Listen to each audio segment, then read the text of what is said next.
ಭಾರತದ ಸರ್ವೋಚ್ಚ ನ್ಯಾಯಾಲಯದ ಮುಖ್ಯ ನ್ಯಾಯಮೂರ್ತಿಗಳಾದ ಶ್ರೀ ಬಿ.ಆರ್. ಗವಾಯಿ ಇವರ ಪೀಠಕ್ಕೆ ಶೂನ್ಯಸದ ವ್ಯಕ್ತಿಯ ವಿರುದ್ಧ ದೇಶದ್ರೋಹದ ಪ್ರಕರಣ ದಾಖಲಿಸುವಂತೆ ಪ್ರತಿಭಟಿಸಲಾಯಿತು. ಹೌದು ವೀಕ್ಷಕರೇ, ಹಾನಗಲ್ ತಾಲೂಕಿನ ದಲಿತ ಒಕ್ಕೂಟಗಳ ಸಮೂಹ ವಿವಿಧ ಸಂಘಟನೆಗಳ ಮೂಲಕ ಪಕ್ಷಾತೀತವಾಗಿ ಸಾರ್ವಜನಿಕರು, ವಿಕೃತಿ ಆರೋಪಿಯ ಮೇಲೆ ದೇಶದ್ರೋಹ ಪ್ರಕರಣ ದಾಖಲಿಸುವಂತೆ ತಮಟೆ ಬಾರಿಸುವ ಮೂಲಕ ನಗರದ ಪ್ರವಾಸಿ ಮಂದಿರದಿಂದ ಮುಖ್ಯರಸ್ತೆಯ ಮೂಲಕ ತಾಲೂಕಾ ಕಚೇರಿಯವರೆಗೆ ಪಾದಯಾತ್ರೆ ಮಾಡಿ ಅಂಬೇಡ್ಕರ್ ಮೂರ್ತಿಗೆ ಮಾಲಾರ್ಪಣೆ ಮಾಡಿ ಸಂಘಟಕರು ವಿಕೃತಿ ಮೆರೆದ ದೇಶದ್ರೋಹಿಯ ಕುರಿತು ಮಾತನಾಡಿ ತಕ್ಕ ಶಿಕ್ಷೆ ಮಾಡಬೇಕು ಎಂದು ಸಂಘಟಕರಾದ ಮಂಜುನಾಥ್ ಕರ್ಜಗಿ, ಮಾರುತಿ ಹಣಜಿ, ಮಾರುತಿ ಪುರ್ಲಿ, ವಿಜಯ್ ಕುಮಾರ್ ದೊಡ್ಮನಿ, ರಾಮನಗೌಡ ಪಾಟೀಲ್, ಪುಟ್ಟಪ್ಪ ನೆರೆಗಲ್, ಚಂದ್ರಪ್ಪ ಪಾಟೀಲ್, ತಾಲೂಕಾ ಸಮಾಜ ಸೇವಕಿ ಅನಿತಾ ಡಿಸೋಜ, ರೇಖಾ ಕರಿ ಭೀಮಣ್ಣನವರ ಮಾತನಾಡಿ ಸುಪ್ರೀಂ ಕೋರ್ಟಿನ ಮುಖ್ಯ ನ್ಯಾಯಾಧೀಶರಾದ ಬಿ.ಆರ್. ಗವಾಯಿ ಅವರಿಗೆ ನ್ಯಾಯ ದೊರಕಿಸಬೇಕು ಎಂದು ತಹಶೀಲ್ದಾರ್ ಮೂಲಕ ರಾಷ್ಟ್ರಪತಿಯವರಿಗೆ ಮನವಿ ಸಲ್ಲಿಸಿದರು. ವರದಿಗಾರ ಮಂಜುನಾಥ, ಟಿವಿ ಹಾನಗಲ್.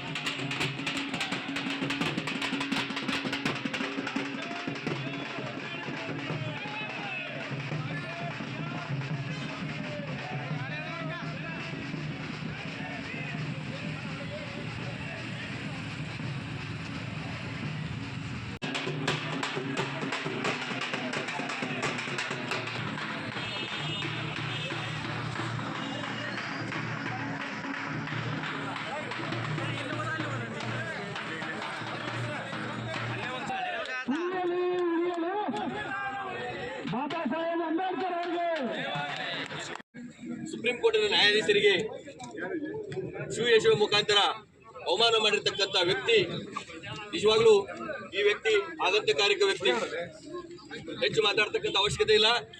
ನನ್ನ ಸಂದೇಶ ಒಂದೇ, ಏನಂತ ಹೇಳಿದ್ರೆ, ನಾವು ಕಾನೂನಿನಲ್ಲಿ ತಪ್ಪು ಮಾಡಿರ್ತಕ್ಕಂಥವ್ರಿಗೆ, ಭಯೋತ್ಪಾದಕರಿಗೆ ನಮ್ಮ ಕಾನೂನಿನಲ್ಲಿ ಪೊಲೀಸರಿಂದ ಕೆಲವೊಂದು ಕೇಸುಗಳಲ್ಲಿ ತಪ್ಪಿಸಿಕೊಂಡು ಹೋಗ್ತಕ್ಕಂಥ ವ್ಯಕ್ತಿಯನ್ನ ನಾವು ಸೂಟ್ ಅಂಡ್ ಸೈಟ್ ಮಾಡಿ ಆರ್ಡರ್ ಕೊಡ್ತೀರಿ ನೀವೆಲ್ಲ. ಇದು ನಮ್ಮ ರಾಷ್ಟ್ರದ ಸಂವಿಧಾನದ ರಕ್ಷಣೆ ಮಾಡತಕ್ಕಂಥ ಒಂದು ಪೀಠ, ದೆಹಲಿಯಲ್ಲಿ ಇರ್ತಕ್ಕಂಥ ಪೀಠ. ಆ ಪೀಠವನ್ನ ರಕ್ಷಣೆ ಮಾಡತಕ್ಕಂಥ ವ್ಯಕ್ತಿಗೆ, ನಮ್ಮ ಸಂವಿಧಾನಕ್ಕೆ, ನಮ್ಮ ರಾಷ್ಟ್ರಕ್ಕೆ ಅವಮಾನ ಮಾಡಿರ್ತಕ್ಕಂಥ ವ್ಯಕ್ತಿಯನ್ನ ನಿಜವಾಗ್ಲೂ ಈ ಕ್ಷಣದಿಂದ 24 ತಾಸಲ್ಲಿ ನೀವು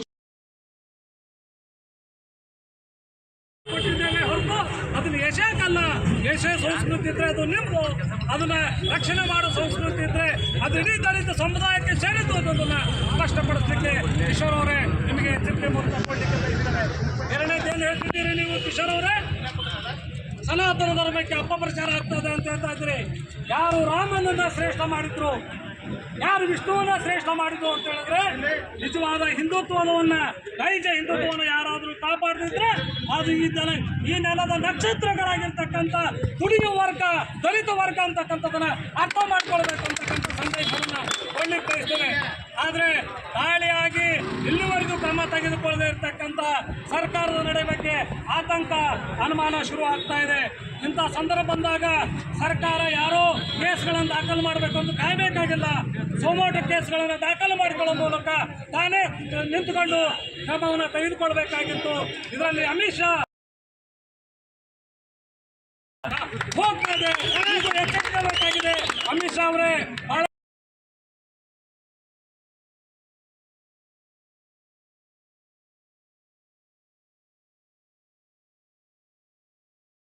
ನಾನು ಉಮೇಶ್ ಮಾಳ್ಗೆ ಅಂತೇಳಿ 6ನೇ ತಾರೀಕು ಏನು ಜಡ್ಜ್ ಮೇಲೆ ಆದಂಥ ಹಲ್ಲೆಗೆ ಇವತ್ತು ಹಾನಗಲ್ ತಾಲೂಕಿನಾದ್ಯಂತ ಎಲ್ಲ ಸಮೂಹಗಳ ಸಂಘಟನೆಗಳು ಸೇರಿ ಒಂದು ಬೃಹತ್ ಪ್ರತಿಭಟನೆಯನ್ನು ಮಾಡಿದ್ದೀವಿ.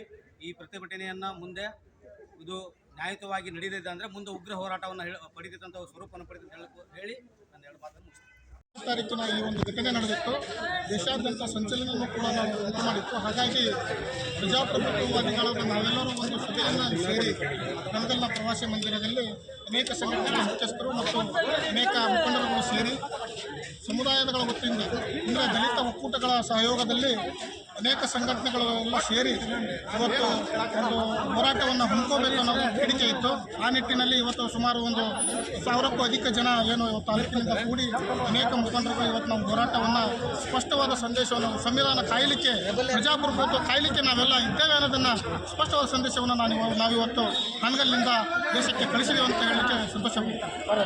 ಭಾರತದ ಸರ್ವೋಚ್ಚ ನ್ಯಾಯಾಲಯದ ಮುಖ್ಯ ನ್ಯಾಯಮೂರ್ತಿಗಳಾದ ಶ್ರೀ ಬಿ.ಆರ್. ಗವಾಯಿ ಇವರ ಪೀಠಕ್ಕೆ ಶೂನ್ಯಸದ ವ್ಯಕ್ತಿಯ ವಿರುದ್ಧ ದೇಶದ್ರೋಹದ ಪ್ರಕರಣ ದಾಖಲಿಸುವಂತೆ ಪ್ರತಿಭಟಿಸಲಾಯಿತು. ಹೌದು ವೀಕ್ಷಕರೇ, ಹಾನಗಲ್ ತಾಲೂಕಿನ ದಲಿತ ಒಕ್ಕೂಟಗಳ ಸಮೂಹ ವಿವಿಧ ಸಂಘಟನೆಗಳ ಮೂಲಕ ಪಕ್ಷಾತೀತವಾಗಿ ಸಾರ್ವಜನಿಕರು ವಿಕೃತಿ ಆರೋಪಿಯ ಮೇಲೆ ದೇಶದ್ರೋಹ ಪ್ರಕರಣ ದಾಖಲಿಸುವಂತೆ ತಮಟೆ ಬಾರಿಸುವ ಮೂಲಕ ನಗರದ ಪ್ರವಾಸಿ ಮಂದಿರದಿಂದ ಮುಖ್ಯ ರಸ್ತೆಯ ಮೂಲಕ ತಾಲೂಕಾ ಕಚೇರಿಯವರೆಗೆ ಪಾದಯಾತ್ರೆ ಮಾಡಿ ಅಂಬೇಡ್ಕರ್ ಮೂರ್ತಿಗೆ ಮಾಲಾರ್ಪಣೆ ಮಾಡಿ ಸಂಘಟಕರು ವಿಕೃತಿ ಮೆರೆದ ದೇಶದ್ರೋಹಿಯ ಕುರಿತು ಮಾತನಾಡಿ ತಕ್ಕ ಶಿಕ್ಷೆ ಮಾಡಬೇಕು ಎಂದು ಸಂಘಟಕರಾದ ಮಂಜುನಾಥ್ ಕರ್ಜಗಿ, ಮಾರುತಿ ಹಣಜಿ, ಮಾರುತಿ ಪುರ್ಲಿ, ವಿಜಯ್ ಕುಮಾರ್ ದೊಡ್ಮನಿ, ರಾಮನಗೌಡ ಪಾಟೀಲ್, ಪುಟ್ಟಪ್ಪ ನೆರೆಗಲ್, ಚಂದ್ರಪ್ಪ ಪಾಟೀಲ್, ತಾಲೂಕಾ ಸಮಾಜ ಸೇವಕಿ ಅನಿತಾ ಡಿಸೋಜ, ರೇಖಾ ಕರಿ ಭೀಮಣ್ಣನವರ ಮಾತನಾಡಿ ಸುಪ್ರೀಂ ಕೋರ್ಟಿನ ಮುಖ್ಯ ನ್ಯಾಯಾಧೀಶರಾದ ಬಿಆರ್ ಗವಾಯಿ ಅವರಿಗೆ ನ್ಯಾಯ ದೊರಕಿಸಬೇಕು ಎಂದು ತಹಶೀಲ್ದಾರ್ ಮೂಲಕ ರಾಷ್ಟ್ರಪತಿಯವರಿಗೆ ಮನವಿ ಸಲ್ಲಿಸಿದರು. ವರದಿಗಾರ ಮಂಜುನಾಥ, ಟಿವಿ ಹಾನಗಲ್.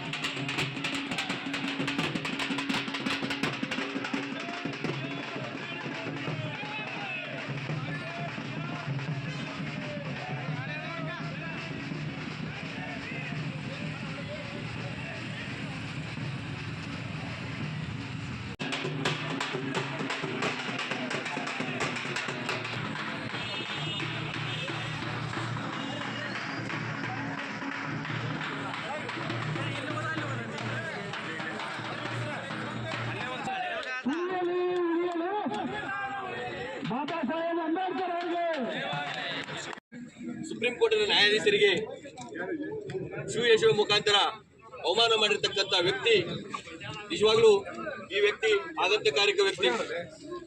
ಹೆಚ್ಚು ಮಾತಾಡ್ತಕ್ಕಂಥ ಅವಶ್ಯಕತೆ ಇಲ್ಲ.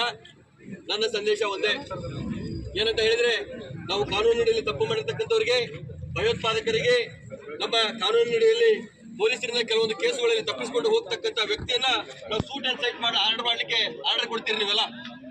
ಇದು ನಮ್ಮ ರಾಷ್ಟ್ರದ ಸಂವಿಧಾನದ ರಕ್ಷಣೆ ಮಾಡ್ತಕ್ಕಂಥ ಒಂದು ಪೀಠ, ದೆಹಲಿಯಲ್ಲಿ ಇರ್ತಕ್ಕಂಥ ಪೀಠ. ಆ ಪೀಠವನ್ನ ರಕ್ಷಣೆ ಮಾಡ್ತಕ್ಕಂಥ ವ್ಯಕ್ತಿಗೆ, ನಮ್ಮ ಸಂವಿಧಾನಕ್ಕೆ, ನಮ್ಮ ರಾಷ್ಟ್ರಕ್ಕೆ ಅವಮಾನ ಮಾಡಿರ್ತಕ್ಕಂಥ ವ್ಯಕ್ತಿಯನ್ನ ನಿಜವಾಗ್ಲೂ ಈ ಕ್ಷಣದಿಂದ 24 ತಾಸಲ್ಲಿ ನೀವು ಕೊಟ್ಟಿದ್ದೇವೆ ಹೊರತು ಅದನ್ನ ಯಶಕ್ಕಲ್ಲ. ಯಶ ಸಂಸ್ಕೃತಿ ಇದ್ರೆ ಅದು ನಿಮ್ದು, ಅದನ್ನ ರಕ್ಷಣೆ ಮಾಡೋ ಸಂಸ್ಕೃತಿ ಇದ್ರೆ ಅದು ಇಡೀ ದಲಿತ ಸಮುದಾಯಕ್ಕೆ ಸೇರಿದ್ದು ಅನ್ನೋದನ್ನ ಸ್ಪಷ್ಟಪಡಿಸ್ಲಿಕ್ಕೆ ಕಿಶೋರ್ ಅವರೇ ನಿಮಗೆ ಚಿಂತೆ ಮೂಲಕ ಕೊಡ್ಲಿಕ್ಕೆ ಬಯಸಿದ್ದಾರೆ. ಎರಡನೇದೇನು ಹೇಳ್ತಿದ್ದೀರಿ ನೀವು ಕಿಶೋರ್ ಅವರೇ? ಸನಾತನ ಧರ್ಮಕ್ಕೆ ಅಪಪ್ರಚಾರ ಆಗ್ತದೆ ಅಂತ ಹೇಳ್ತಾ ಇದ್ದೀರಿ. ಯಾರು ರಾಮನನ್ನ ಶ್ರೇಷ್ಠ ಮಾಡಿದ್ರು, ಯಾರು ವಿಷ್ಣುವನ್ನ ಶ್ರೇಷ್ಠ ಮಾಡಿದ್ರು ಅಂತ ಹೇಳಿದ್ರೆ, ನಿಜವಾದ ಹಿಂದುತ್ವವನ್ನ, ನೈಜ ಹಿಂದುತ್ವವನ್ನು ಯಾರಾದರೂ ಕಾಪಾಡದಿದ್ರೆ ಅದು ಈ ನೆಲದ ನಕ್ಷತ್ರಗಳಾಗಿರ್ತಕ್ಕಂಥ ತುಡಿಯ ವರ್ಗ, ದಲಿತ ವರ್ಗ ಅಂತಕ್ಕಂಥದನ್ನ ಅರ್ಥ ಮಾಡ್ಕೊಳ್ಬೇಕು ಅಂತಕ್ಕಂಥ ಸಂದೇಶವನ್ನ ಕೊಡ್ಲಿಕ್ಕೆ ಬಯಸ್ತೇವೆ. ಆದರೆ ದಾಳಿಯಾಗಿ ಇಲ್ಲಿವರೆಗೂ ಕ್ರಮ ತೆಗೆದುಕೊಳ್ಳದೆ ಇರತಕ್ಕಂಥ ಸರ್ಕಾರದ ನಡೆ ಬಗ್ಗೆ ಆತಂಕ, ಅನುಮಾನ ಶುರು ಆಗ್ತಾ ಇದೆ. ಇಂಥ ಸಂದರ್ಭ ಬಂದಾಗ ಸರ್ಕಾರ ಯಾರೋ ಕೇಸ್ಗಳನ್ನು ದಾಖಲು ಮಾಡಬೇಕು ಅಂತ ಕಾಯಬೇಕಾಗಿಲ್ಲ. ಸೋಮೋಟೋ ಕೇಸ್ಗಳನ್ನು ದಾಖಲು ಮಾಡಿಕೊಳ್ಳೋ ಮೂಲಕ ತಾನೇ ನಿಂತುಕೊಂಡು ಕ್ರಮವನ್ನು ತೆಗೆದುಕೊಳ್ಬೇಕಾಗಿತ್ತು. ಇದರಲ್ಲಿ ಅಮಿತ್ ಶಾ ಹೋಗ್ತಾ ಇದೆ, ಎಚ್ಚರಿಸಬೇಕಾಗಿದೆ. ಅಮಿತ್ ಶಾ ಅವರೇ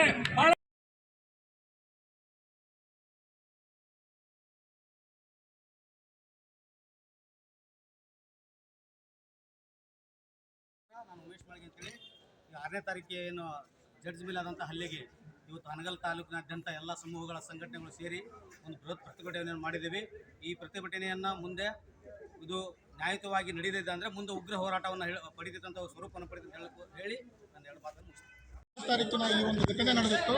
ದೇಶಾದ್ಯಂತ ಸಂಚಲನವನ್ನು ಕೂಡ ನಾವು ಉಂಟು ಮಾಡಿತ್ತು. ಹಾಗಾಗಿ ಪ್ರಜಾಪ್ರಭುತ್ವವಾದಿಗಳಾದ ನಾವೆಲ್ಲರೂ ಒಂದು ಸಭೆಯನ್ನು ಸೇರಿ ಕನಗಲ್ನ ಪ್ರವಾಸಿ ಮಂದಿರದಲ್ಲಿ ಅನೇಕ ಸಂಘಟನೆಗಳ ಮುಖ್ಯಸ್ಥರು ಮತ್ತು ಅನೇಕ ಮುಖಂಡರುಗಳು ಸೇರಿ ಸಮುದಾಯಗಳ ವತಿಯಿಂದ ಅಂದರೆ ದಲಿತ ಒಕ್ಕೂಟಗಳ ಸಹಯೋಗದಲ್ಲಿ ಅನೇಕ ಸಂಘಟನೆಗಳು ಎಲ್ಲ ಸೇರಿ ಇವತ್ತು ಒಂದು ಹೋರಾಟವನ್ನು ಹಮ್ಮಿಕೋಬೇಕು ಅನ್ನೋ ಬೇಡಿಕೆ ಇತ್ತು.